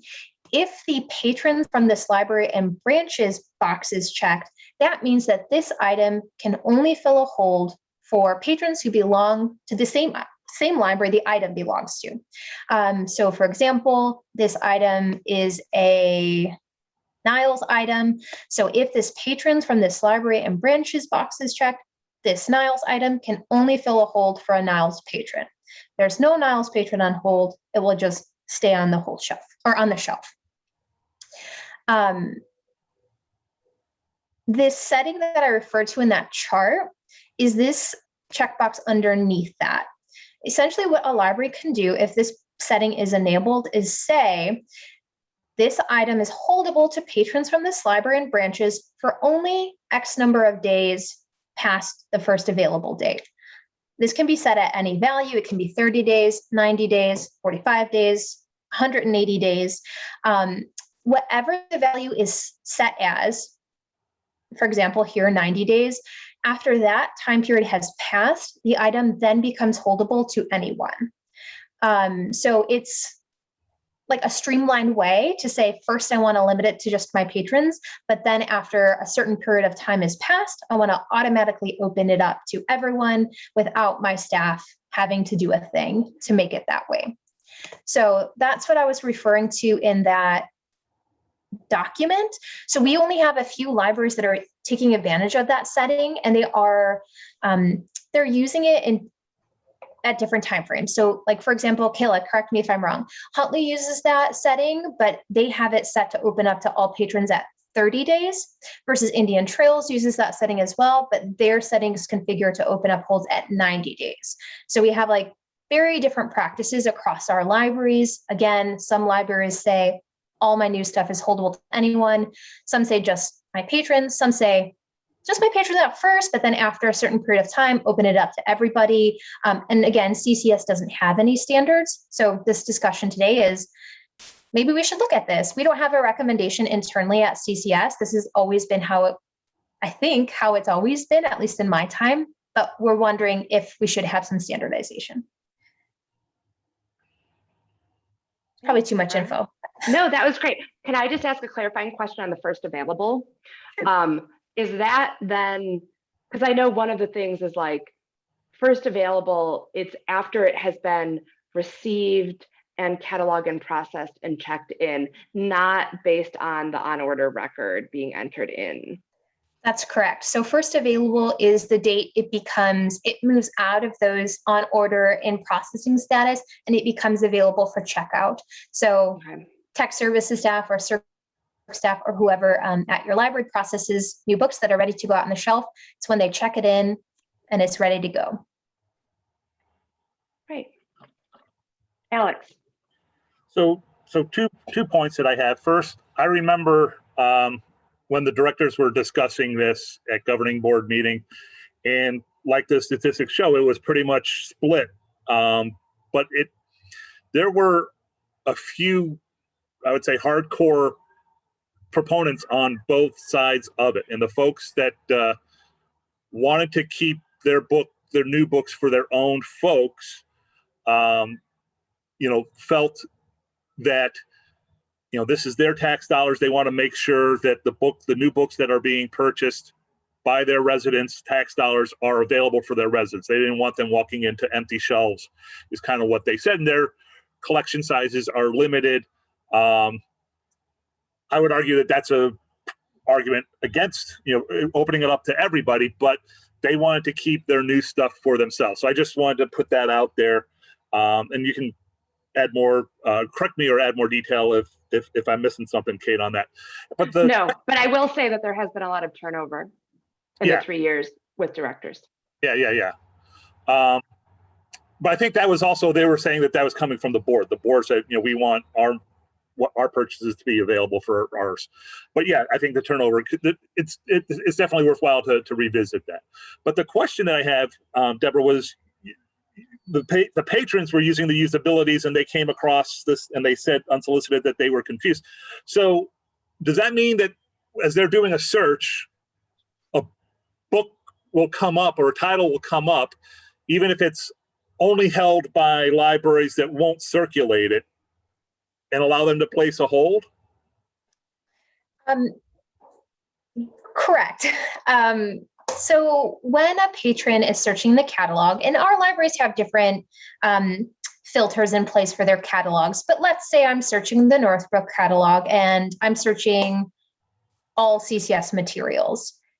If I search for a new book that comes out that my library doesn't have, I can only place a hold on that record if at least one of the copies is available for me to request via hold.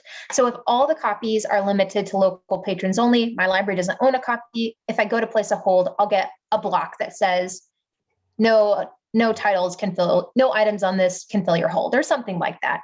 However, if it's a list of 20 items and only one of them is holdable to me, Polaris will let you place the hold, but it won't tell you, hey, you can get 19, but you can't get 19, you can just get one. So that was the piece that was confusing to patrons in our discussions, is they're like, I don't know, there's a copy on the shelf at Northbrook. I can place a hold, but is that available Northbrook copy gonna fill my holds?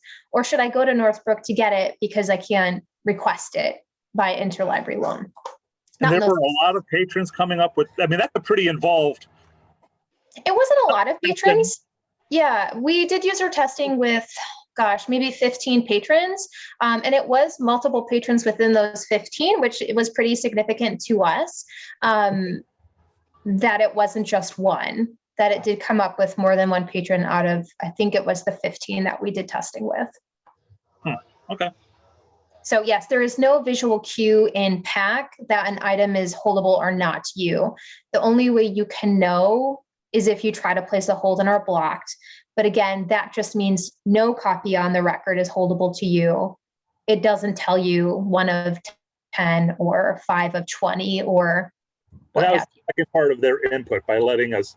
So I know that's another debate that we've had multiple times, is patrons always want to know where they are on the hold list, but that has never been an accurate bit of information. And that was feedback that we got as well during that testing, is like, we want to know what number we are, but we never had that on because of this. It's very complicated to know what number you actually are in a construction. 100%.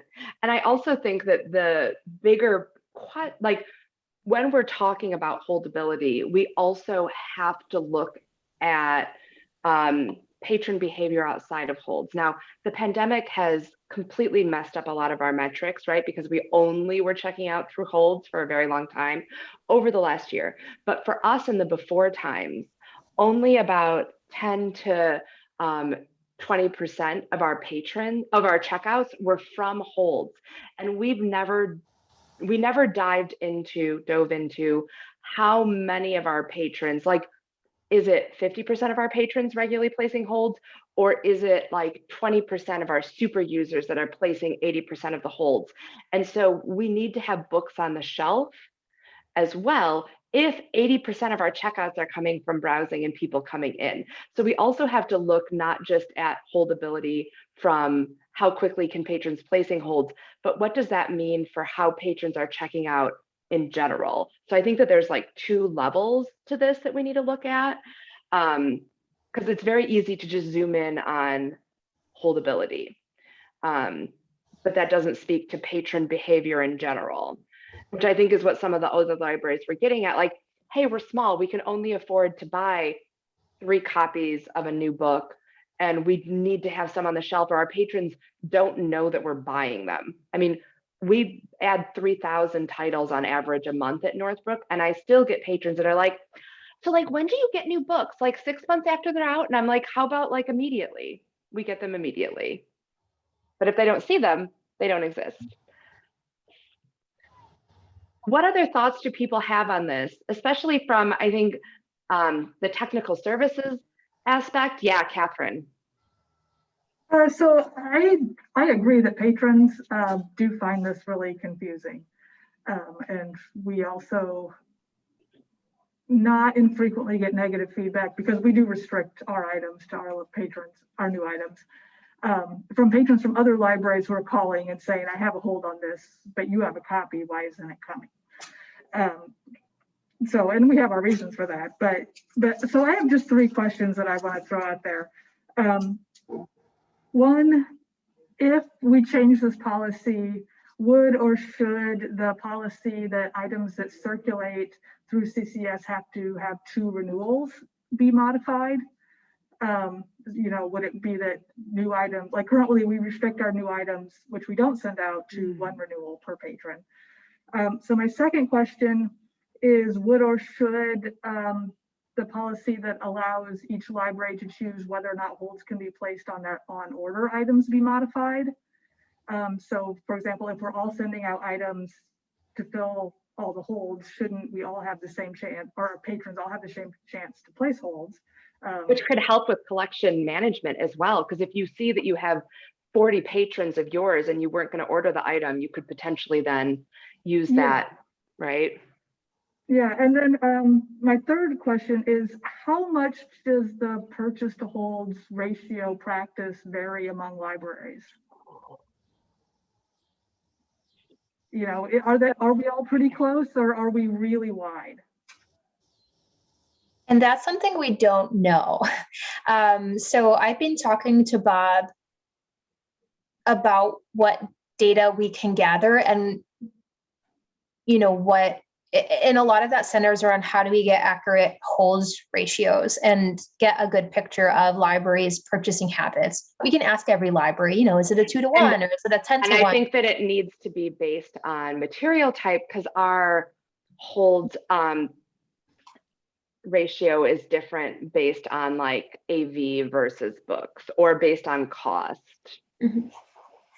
Yeah, so again, I don't know. I don't even have an assumption I can put forward to the group because I don't have the data. So I don't know, but I think that is something that we have to gather to see if we're roughly in line with each other, or if our holds ratios practices do vary widely. And I think a lot of it goes back to what, it's a very complex issue, because it goes back to our patrons' habits, because potentially a smaller library might purchase fewer copies, not because, I mean, there might be a few reasons, but maybe their patrons don't place as many holds. So they don't have as high holds ratios as some of our libraries whose patrons have really been trained to actively place a lot of holds. And maybe this has changed during COVID, in which patrons had to place holds to get stuff.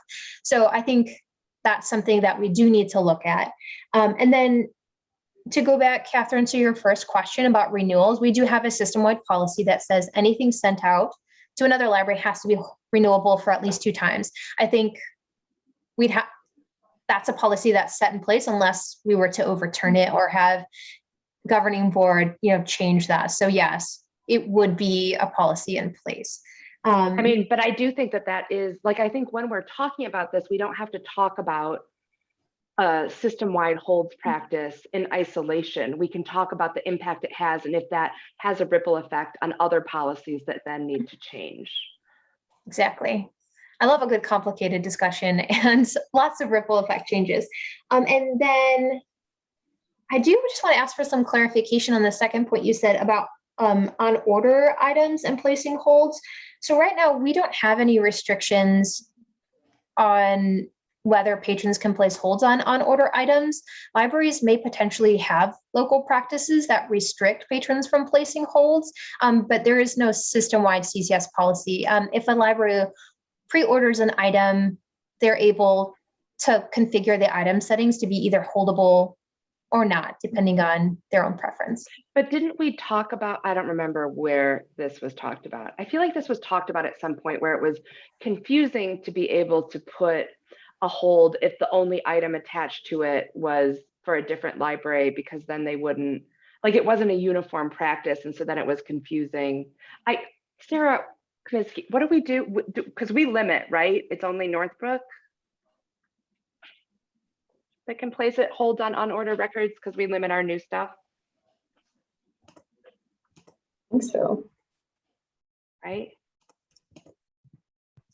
So then I think the question then is, if it isn't a system-wide, does that need to be system-wide, right? Yeah, Jessica. Well, so my question would be, we limit our on-order items to only patrons from our library, because as I understand, when we run our holds report, we can then see what Wilmette patrons are looking for, and that kind of informs our workflow. Like, would the reports change if we made everything holdable to everybody? Would we still only get holds for Wilmette patrons? Would it be for anyone in CCS looking for it? Because that, at least for us, would change our workflow. Yeah, I think CCS can obviously craft those reports. I can't imagine, like, again, if we were to move forward with saying, hey, all your new stuff has to be holdable, the report would stay the same, like your holds ratio reports to say this number of Wilmette patrons versus we have this many items, here's our local holds ratio, should we get more copies? Regardless of if it's holdable to local patrons or not. So the way Polaris holds work is that it follows a prefer my patron setting. So your items will always prioritize holds for your patrons. So even if your patrons are 50 and 70 in the holds queue, your item will trap first for that 50th patron in line because it's your patron. So it'll bypass the first 49 people on the list to go to your patron. So that would never change. Like your items always will trap first for your patrons in the queue. If you have no patrons in the queue, if it's holdable to everyone, it just goes to the first person in the list, whoever that was, whatever library. I think, Jessica, what you might be talking about, you might do what we do at Northbrook, which is from a tech services cataloging processing standpoint, is we run holds list. And if an item has a hold, we actually pull it and catalog and process it much more quickly.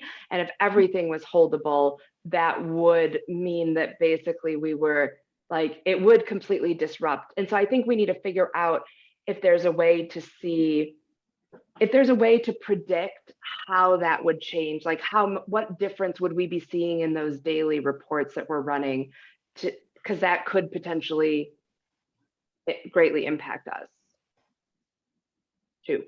Yeah, I think that's a good point. Yeah. I could. Yeah, Kayla, yeah. Sure. I'm afraid of the cat will make an appearance. Yay. As a library who uses the holdable to local people with the delay, we really like it, and we don't just apply it to new things, we apply it to everything. So we were finding that a lot of our things would come in and they were all going out, and we wanted to keep them on the shelf without having to go back and change the status. So I don't know if that's helpful, but I would think that instead of changing what was holdable system-wide, if libraries would first look at that as an option, because it's working really well for us. And I think, no, Kayla, that's really smart, because I think what we also need to have, Deborah, that would be helpful is what are all of the potential options, right? Is it limiting all holds for X amount of time? Is it opening up all holds? Is it doing the, I've already forgotten, the holdable to local patrons with hold delay? Like, what are all of the different decisions we could make? Because this is definitely not a binary decision. This is like a full color spectrum decision with a lot of ripple effects. So yeah, Romy, I'd be curious. I know at least as a former children's librarian, like kids don't place a lot of holds, but I know at the reference desk, we're placing a lot of holds for people. Are you, as someone working the reference desk, seeing that a lot, where you have to be like, oh, you can't actually place this hold yet because you're getting patrons from other libraries that want to play, or patrons from your library that want to place holds, and that you're running into that on the staff side a lot? I wish somebody from our readers advisory team was here, because I think it's more of a problem in fiction. For, I only really place holds for nonfiction books, and I don't see that as a problem too often. I know sometimes for myself, I'll place a hold on something that I really want, and sometimes I am confused as to why it takes so long when there are copies to me that look available. Like I have a young kid, and so I'll place a lot of holds on new kids' books, and it takes forever to get them, and I'm never clear on exactly why. So this discussion is kind of eye-opening to me, actually. And if you, as someone who has like deep knowledge of the system, gets confused about it, I think that further speaks to the user research we did on what patrons must be feeling. So, And so Deborah, maybe in addition to asking kind of the hold ratio piece, like I know depending on the library, some have an adult services, some just have a separate reader services department, but I think that they're probably the ones that are most impacted. So getting some information or maybe having some representatives from those departments come to our next meeting to be able to share that, because we don't have anyone here, right, that's like reader services, I think. Was until about 6 weeks ago.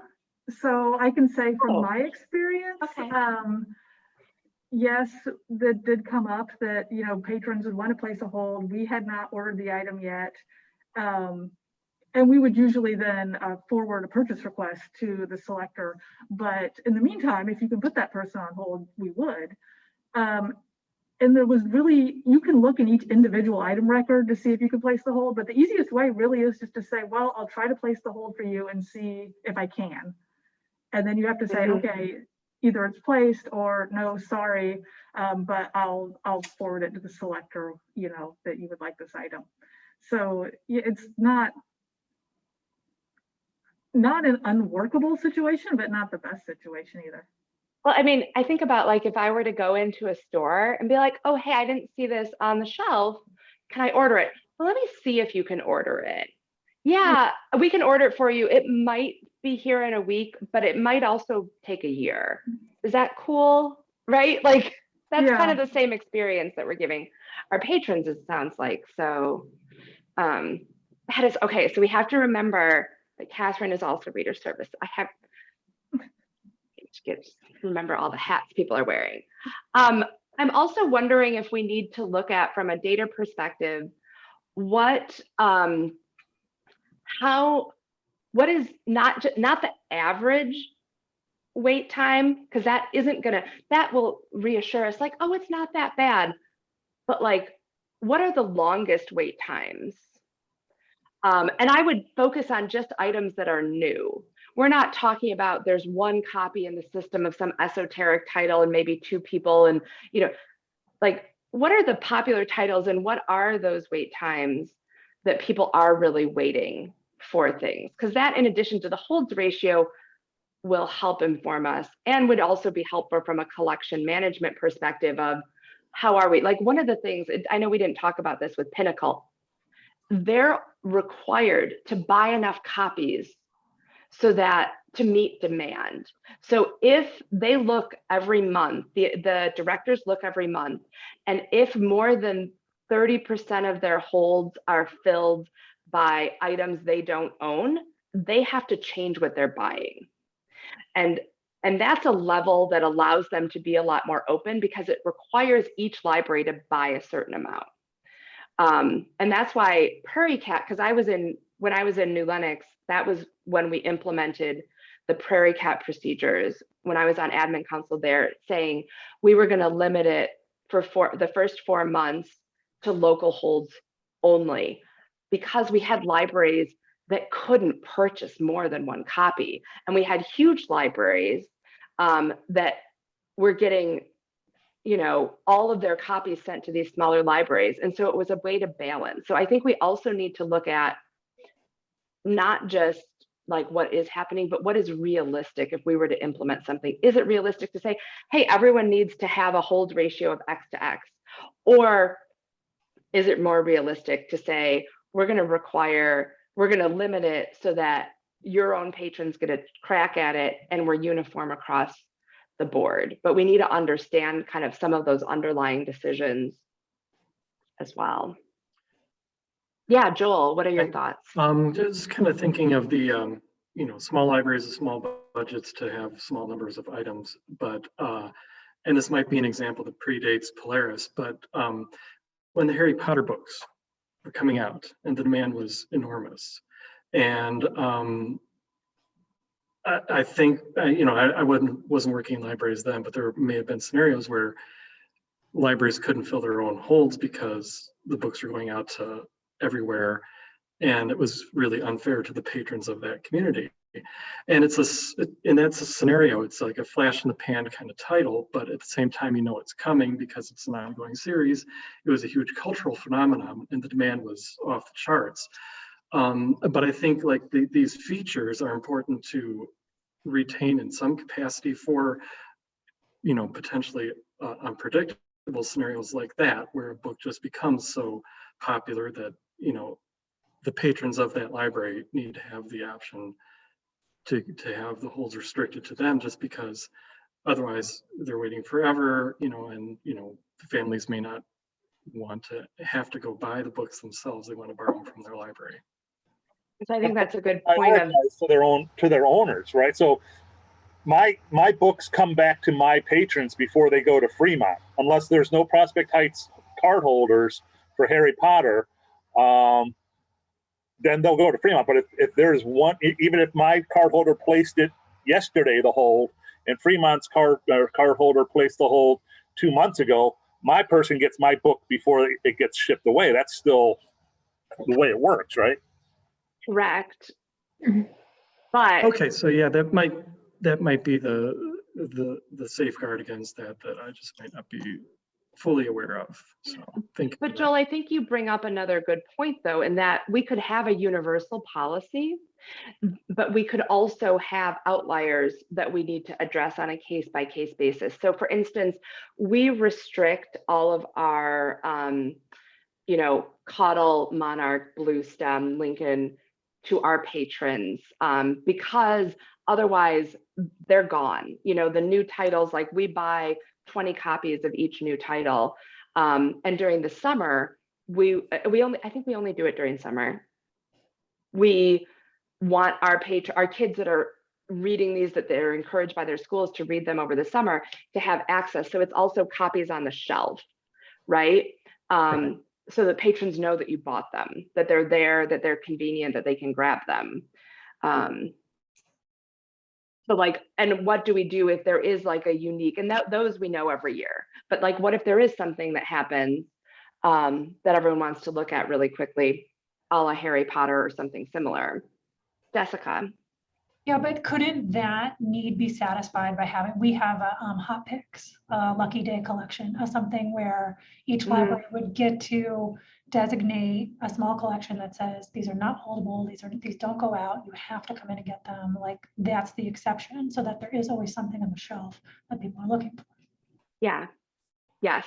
I do have a question. How many of you do have a hot or quick picks collection? Can you just raise your hand if you? Okay. So that would be a good question to survey too, to see. Mm-hmm. Yeah, because that is a question too. Do libraries that limit their new things to only their patron, do they also have a browsing collection like a hot or quick picks? So do we also need the new materials to be a second sort of supplementary hot or quick picks? I make an assumption that most libraries do have a hot or quick picks section now. I know it was so cool and new and trendy a long time ago, but I think it's sort of general practice now at libraries. But we can get some data to either confirm that or, say, no, it's actually only 50-50. And I think that'd be helpful to know. Ariane, are you wanting to say something, or do you need, I know we're running a little bit over. I was waving goodbye to Alex. Sorry, that was a wave. Oh. Bye-bye. Alex has to go to Rotary. So I know we're a few minutes past our time. I think that we've given Deborah a lot of questions to help put data together. Are there any other questions that we want to make sure we get the data for to answer for our next meeting? Maybe the column about percentage of new items holdable to local patrons only, maybe the hot picks come out in a percentage of items in the hot picks collection. Is that? And like our hot picks is non-holdable. Well, no, we have Lucky Day that's non-holdable, and then some stuff. Like, I think that we have to understand the levels and what words each library uses might be different. Yeah, I think we can easily get that data based on the fields in the item record, though, to say maybe what we would want to do is like, let's look at the top 50 titles, making sure we're getting books, AV, different audience levels, kids, adults, and then see like by library, how many are hot, how many are holdable to everyone, how many are limited, and then over time track holds ratios to say like, what do holds ratios look like? What's the average wait time for a hold to be filled by broken down by like library, but also summarized at the system level. And then simultaneously like gather some data on patron behavior, like post-COVID, on percentage of checkouts that come from browsing, percentage of checkouts that come from holds, just so we have a good idea what's happening here. And I think that might give us some food for thought at our next meeting. And this is an example of something that database management works on that's probably going to take us months, if not a full year, to actually look at. So we can work to gather some initial data, review it in November, and then decide what else do we need to make this decision. And this is an example of, in that chart, of something that would go to the governance level. So we don't have to feel the burden of like, we've got to decide for everyone. This is where we'll have a discussion, gather enough data to make a recommendation to move forward. And then it would go to other groups and up to the governance level. Because it would be, if we recommend changes, it would be a CCS-wide impact and need to go up to governance. Kayla. One more question. Does it matter, or is it important how a library determines what is new to them? And do we break out the categories of new materials? We don't have new music. I don't know if other libraries do. Or like you might have something that's new to you, but is published in 2020 and you add it as new. And so how do we define new? Yeah, language, right? The language we're using is so critical. So I feel like we almost need like a vocab sheet. Yeah, I think we'd probably, I'm just trying to like wrap my mind around the report and the data. If not all libraries use new material types, which is totally a possibility, we might need to curate. We might need to look essentially at like popular upcoming titles to be able to really get, because I think that's what we care about most. And maybe I'm wrong, but hearing in this group, we care a lot about the most popular titles that are coming up and coming out. So we could look at a few things like publication date, first available date, like hold queue format, and a couple other things to curate, sort of like a subset of items or records that we would look at. And I also think like a free text form, like I'm picturing that we're probably going to have to do some type of survey, right? A free text form asking, how does your library define what is new to you for each of these like 3 categories or whatever? Because then we can understand how people are thinking about it, to help us kind of see how people are looking at it, even though we have really good representation here. Yeah. So well, I think we have kind of what we need to get started. Thank you guys all for this conversation. Our whole bread and butter here at CCS is resource sharing. So I think this is a really important conversation to have, especially since it's been a while since we've discussed system-wide standardization of this. So we'll work in the meantime before November to gather some data that we can kind of analyze and dissect at our next meeting. Great. Thank you, guys. This was a wonderful discussion. Does anyone have any other items related to this before we adjourn? Last call for, and if you think of other stuff after, please feel free to email Deborah. We've given her a lot to do in addition to her interim CCS Executive Director duties today. So, all right, wonderful. Well, it was a pleasure meeting some of you and seeing others of you again. I look forward to working with you guys over the next year. And with that, I'm going to declare this meeting adjourned at 11:39 a.m. Thank you, guys. See you next time. Bye, everyone.